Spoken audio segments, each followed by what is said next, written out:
This is a tutorial on using the DigiMap program, which I currently have open, a brand new project, no data yet.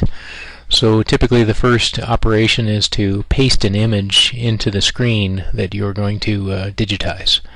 So in this case I have a PDF of a performance map for a compressor, actually just the efficiency curves.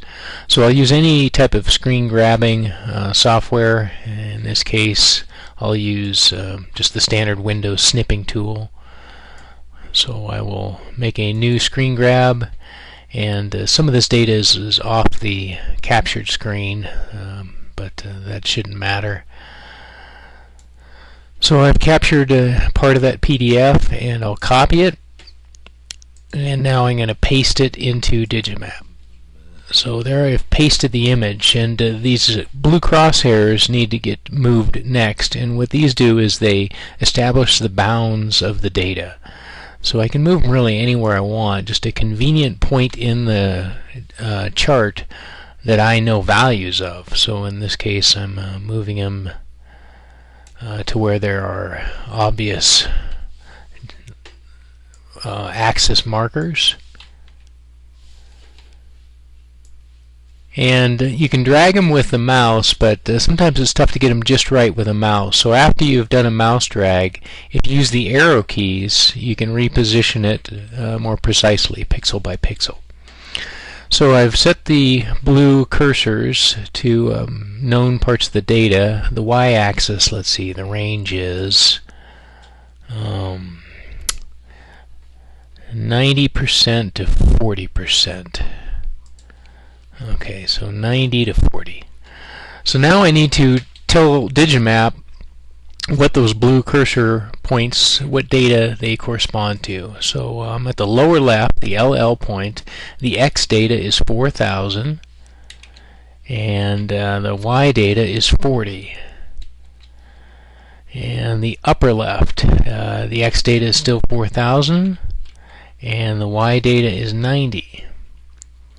Upper right, X data is 12,000, Y data 90. Oops, I'm not at 90, am I?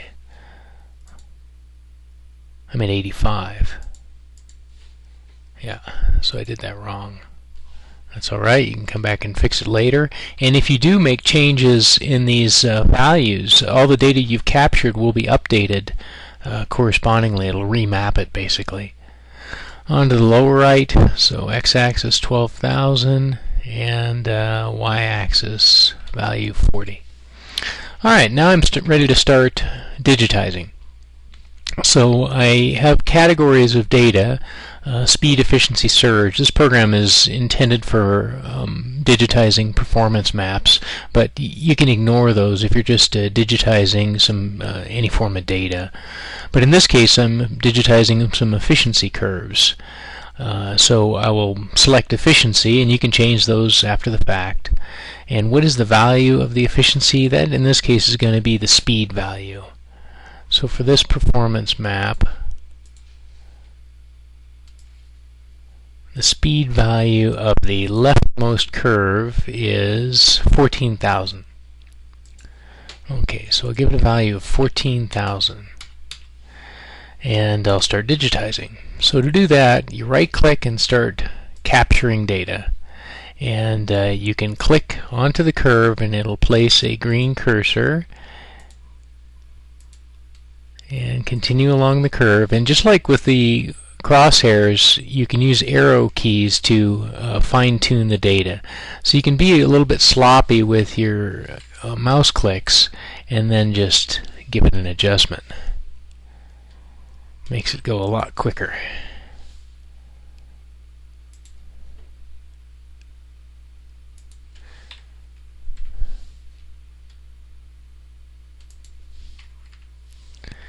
Yeah, let's see. Let's say I'm going to move this point all the way to the end. So to do that, I would click. Let's see. I click this point here, and then I can drag it. So that's how you would modify previous points. So if I want to modify the second point, I would click it, and then I can drag it around. And you can also use the arrow keys to move it once you've selected that point. So that is the first curve, and I will stop recording and follow up once I'm done with all the other curves. Alright, we're back, and I have finished digitizing all the curves. So to add a new curve, you just click into the next tab and it'll create a new curve.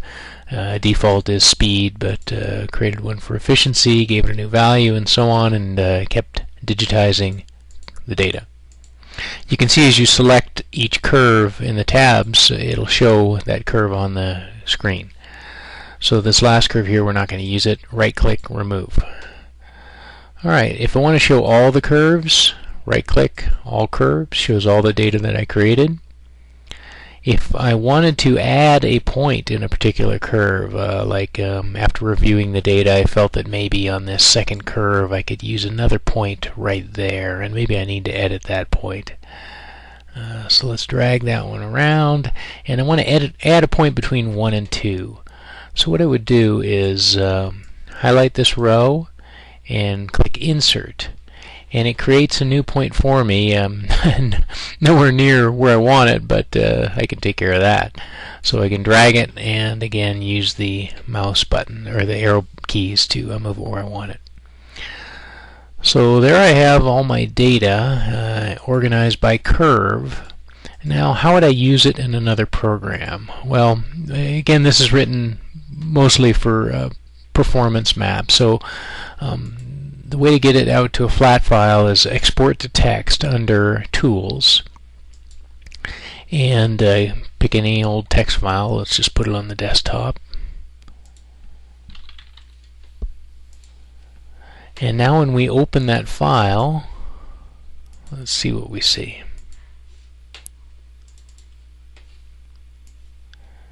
Okay, so it gives it a header and file name, date, and so on, and then it gives you an opportunity to enter some data or some description of this data. You can ignore all that, and now here are each of the curves.